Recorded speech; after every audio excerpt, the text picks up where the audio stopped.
සුබ දවසක් වේවා. ෆැන්සි කුකින් YouTube channel එකට ඔයගොල්ලෝ සාදරයෙන් පිළිගන්නවා. ඔන්න ඉතින් වෙනදා වගේ අදත් මම ඔයගොල්ලන්ට අලුත් වීඩියෝ එකක් අරගෙන ආවා. අද දවසේ මම ඔයගොල්ලන්ට කියලා දෙන්න යන්නේ කොහොමද රසවත් ආකාරයට කැරංකොකු ව්‍යංජනයක් පිළියෙල කරගන්නේ කොහොමද කියලා. මේ මම ඉරිද පොලෙන් ගෙන ආපු කැරංකොකු ටික බලන්න මම හදපු කැරංකොකු ව්‍යංජනය බොහොම රසවත් කැරංකොකු ව්‍යංජනයක්. ඒ වගේම හන්දිපත් අමාරුව තියෙන ආතරයිටිස් තියෙන අයට බොහොම ගුණ දෙන ආහාරයක් තමයි කැරංකොකු ව්‍යංජනය කියලා කියන්නේ. මුලින්ම අපි මෙන්න මේ ආකාරයට කැරංකොකු ටික කඩා ගන්න ඕනේ. මේ කැරංකොකු ටික කඩා ගන්නකොට රවුම් වෙලා තියෙන කොටස හොඳින් බලන්න ඕනේ. මොකද මේවා අතර පණුවෝ ඉන්නට පුළුවන්, කෘමි සත්තු ඉන්නට පුළුවන්. ඒ නිසා මෙන්න මේ විදිහට ඒ රවුම් උණු තැන් දිග අරගෙන මේ ආකාරයෙන් කඩාගෙන භාජනයකට දාගන්නට ඕනේ.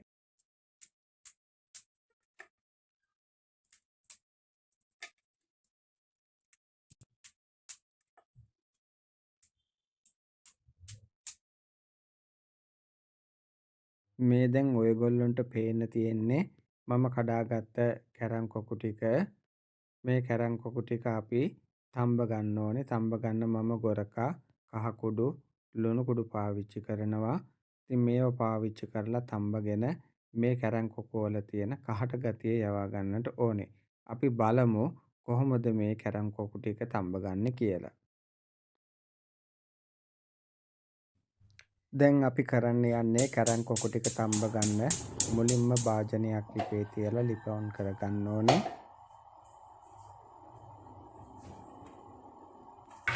ඊට පස්සේ එම භාජනයට අපි කඩාගත්ත සෝදා පිරිසිදු කරගත්ත කැරංකොකු ටික එකතු කරගන්නවා. ඊට පස්සේ අපි සෝදා පිරිසිදු කරගත් දොරක කැබලි ටික එකතු කරගන්නවා. කහ කුඩු එකතු කරනවා. කහ කුඩු ටිකක් වැඩිපුර ප්‍රමාණයක් එකතු කරගන්න මේ කහට ගතිය හොඳින් යවා ගන්න. ඒ වගේම අපි ලුණු කුඩු එකතු කරනවා. ලුණු කුඩු ටිකක් වැඩිපුර ප්‍රමාණයක් අපි එකතු කරගන්නවා. මොකද මේ ලුණු කුඩු සහ කහ කුඩු වලින් තමයි අපි මේ කැරංකොකු වල තියෙන කහට ගතිය යවා ගන්නේ. ඊට පස්සේ අවශ්‍ය ප්‍රමාණයට වතුර එක් කරගන්න ඕනේ.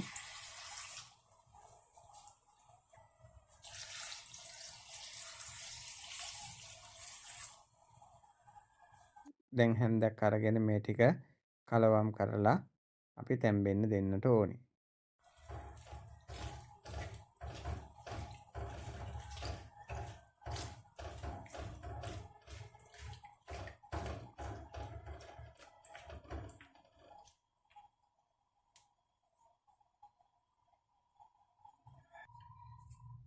කැරංකොකු එක තැම්බෙනකම් අපි ඊටු ටික සූදානම් කරගමු. මොකද අපිට ව්‍යංජනය සකස් කරගන්න අවශ්‍ය කරන ද්‍රව්‍ය ටික ඒ අතරතුර අපි සූදානම් කරගන්න ඕනේ.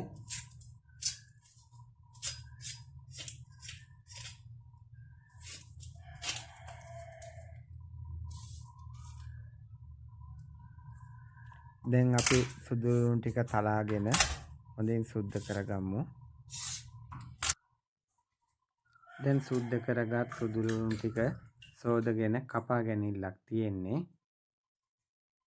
අපි පොඩි කෑලි වලට මේ සුදු ලුණු ටික කපා ගමු.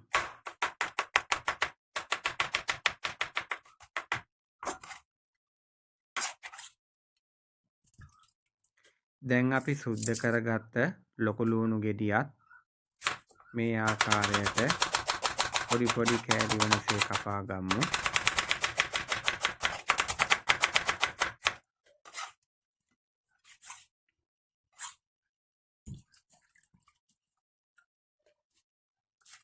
අමු මිරිස් ටිකත් මෙන්න මේ ආකාරයට පොඩි කෑලි වලට කපා ගමු.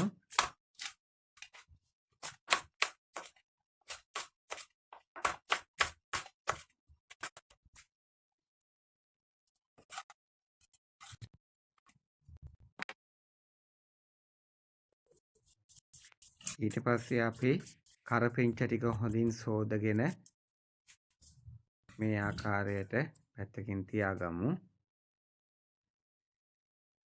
කරපිංචා ටිකක් වැඩිපුර ගමු අපි.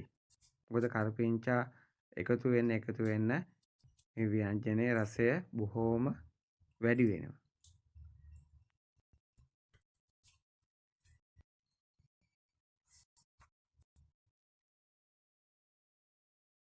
කරපිංචා ටිකත් මේ ආකාරයට අපි පිඟාන කෙලවරකින් තියාගමු. සෝදලා පිරිසුදු කරගත්ත රම්පෙ ටිකත් අපි පොඩි කෑලි වලට කපා ගමු. කපාගත්ත රම්පෙ කෑලි ටික මේ ආකාරයෙන් පිඟානෙන් තියාගමු. සෝදා පිරිසිදු කරගත්ත තක්කාලිත් අපි පොඩි කෑලි වලට කපා ගමු. කපාගෙන භාජනයකට දාලා අපි පැත්තකින් තියාගමු. දැන් අපි බලමු තැම්බෙන්න තිබ්බ කැරම් කොකු ටික කොහොමද කියලා. තාම හොඳින් තැම්බෙන ගමන් තියෙන්නේ. මේ කැරම් කොකු ටික හොඳින් තම්බ ගන්න ඕනේ. එතකොට තමයි කැරම් කොකු වල තියෙන කහට ගතිය අයින් වෙලා මේක රසවත් ආකාරයට ව්‍යංජනය පිළියෙල කරගන්න පුළුවන් වෙන්නේ. ඉතින් අපි තව ටිකක් වෙලා තැම්බෙන්න දෙමු. දැන් අපි මේ සූදානම් වෙන්නේ හොඳට තැම්බුණු කැරම් කොකු ටික භාජනයකට අයින් කරගන්න. මුලින්ම අපි ලිප ඕෆ් කරගමු. ඊට පස්සේ හැන්දෙන් ටිකෙන් ටික භාජනයට වතුර පෙරාගෙන කැරම් කොකු ටික දාගමු. මේ දැන් මම පෙන්වන්නේ කැරම් කොකු ව්‍යංජනය පිළියෙල කරගන්න මම පාවිච්චි කරන අමුද්‍රව්‍ය. හොඳින් තම්බාගත්ත කැරම් කොකු ටික පාවිච්චි කරනවා. මේ කැරම් කොකු හොඳට තැම්බිලා තියෙන්නේ. ඒ වගේම ගොරක ඉවත් කරගත්ත කැරම් කොකු තමයි පාවිච්චි කරන්නේ. ඒ වගේම පහේ වර්ග පාවිච්චි කරනවා. ගම්බිරිස් කුඩු, මිරිස් කුඩු, කහ කුඩු, තුන පහ කුඩු. ඒ වගේම මම විශේෂයෙන් හදාගන්න කරි කුඩු එක පාවිච්චි කරනවා මේ කැරම් කොකු ව්‍යංජනය රසවත් කරගන්නට. තක්කාලි පාවිච්චි කරනවා. උම්බලකඩ පාවිච්චි කරනවා. උම්බලකඩ මම ටිකක් වැඩිපුර ගන්නවා. පොල් කිරි පාවිච්චි කරනවා. ඒ වගේම කරපිංචා, රම්පේ, සුදු ලූණු, අවු මිරිස් පාවිච්චි කරනවා මේ ව්‍යංජනය සකස් කර ගැනීම සඳහා. භාජනයක් ලිපේ තියාගෙන ඒකට අපි හොඳින් තම්බගත්ත කැරම් කොකු ටික එකතු කරගන්නවා.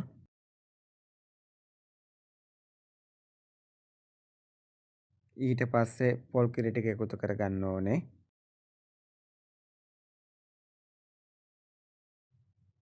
ඊට පස්සේ අපි මේකට කරපිංච ටික එකතු කරගන්නවා. රම්පෙ ටික එකතු කරගන්නවා. අවු මිරිස් ටික එකතු කරගන්නවා. ලූණු ටික එකතු කරගන්නවා. සුදු ලූණු ටික එකතු කරගන්නවා. ඊට පස්සේ අපි තක්කාලි ටික එකතු කරගන්නවා. උම්බල කඩ ටික එකතු කරගන්නවා. ඊට පස්සේ අපි පහේ වර්ග ටික එකතු කරගන්නවා.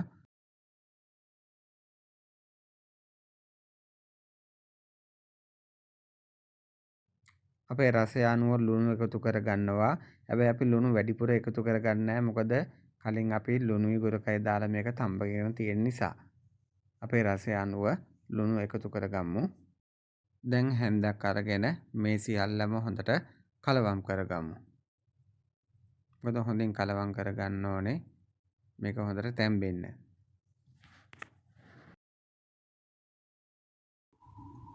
දැන් අපි බලමු ලිපේ තියාගත්ත කැරම් කොකු කරිය කොහොමද කියලා. දැන් නම් බොහොම සුවඳයි.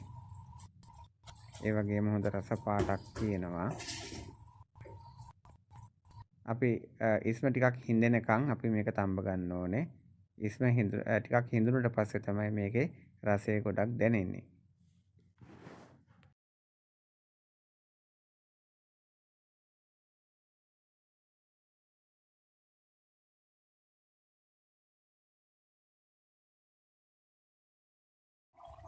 මොකද මේකට ලුණු ඇඹුල් පස්සේ එකතු කරගන්නවා නම් බොහොම ප්‍රවේශමෙන් කරන්න ඕනේ. මොකද ඉස්සර ගොරක දාලා තම්බලා තියෙන නිසා.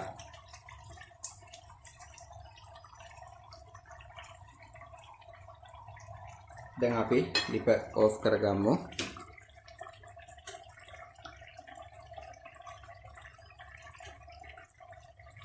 ඔන්න මෙන්න මේ විදිහට තමයි කරම් කොකු ව්‍යංජනයක් රසවත් ආකාරයට පිළියෙල කරගන්න. ඉතින් බොහොම රසවත් මේක. ඒ වගේම බොහොම අපේ ශරීරයට ගුණදායකයි. ඒ නිසා මේ ඉරිදා පොලේ සති පොලවල් වල කරම් කොකු මිලදී ගන්න තියෙනවා. ඉතින් ඔයගොල්ලොත් අරගෙන ඇවිල්ලා මේ විදිහට හදලා බලන්න කොහොමද කියලා. හදලා බලලා මට ඔයගොල්ලෝගේ අදහස් ඉදිරිපත් කරන්න, කමෙන්ට් කරන්න.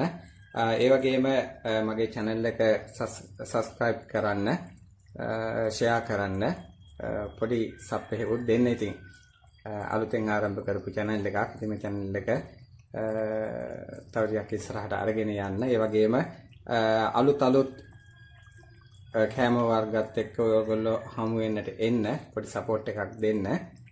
හැම දිනකටම සුබ දවසක්.